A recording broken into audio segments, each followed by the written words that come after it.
I've always believed we were created for purpose, but I never really knew what to do with that belief. It wasn't until I was 44 in my second marriage that I realized my life didn't look like what I claimed I believed. I was hitting and missing just like everybody else, like there were no signs, wonders. I needed to know that what I believed was true and that this relationship that I had with God was real. So I started showing up to my family room, opening my Bible to Matthew 6:33, and saying, "You said, if I seek first your kingdom and your righteousness, that all the things will be added unto me.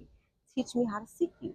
Because I've been a believer for 21 years. I had served in ministries. I had done all the things, but I did not know how to seek God on a day-to-day basis. Teach me is what I asked. And over the next 10 months, I had virtually the same conversation with every woman that I spoke with. It was about her really wanting to do something for herself, but putting herself second, third, or last in most cases. And I was like, listen, each time, this is the only life you're going to get. And if you really, really want to do something, you had better do it. So I got so full of this message and understanding that we're vessels, that if I didn't pour this message out, that this would be my message until I did or I died. So I ended up writing a book.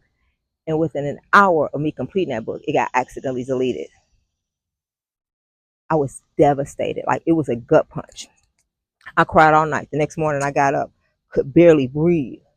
Eyes puffy, went sat in the dark corner of my living room, set a stopwatch for 5 minutes and was like, God, fix it. I wasn't even talking about the book. I was talking about the chaos that was on the inside of me. Fix it. It felt like the hardest 5 minutes of my life. And after what seemed to be about 4.5 minutes, I wanted to gauge the time. So I reached for the stopwatch, looked at it. It had been 47 seconds. I was like, whoa, Ham, what is wrong with you? You can't sit still for 1 minute? But I know what I needed was on the other side of that 5 minutes. So I powered through it. And once I got up, I said, I'm going to do it. Head hung low. I said, I'm going to do it, but I can only do this for 5 minutes because it's so hard. And I heard God's voice clearly for the first time. And he said, I can do in 5 minutes what you can't in a lifetime, but you gotta give me the 5 minutes. What I wanted in that moment was for the chaos to stop. But what I wanted ultimately was to know how to see God. And here I am. What I have learned is that if you show up to meet God, you will find him. And when you find him, you will find yourself.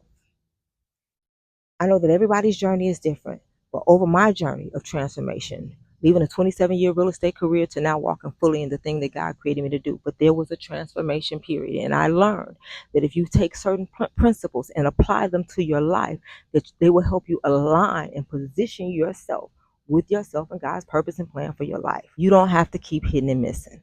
Come get these tools. Make these adjustments to your crown. Click the link. See you Sunday. Peace.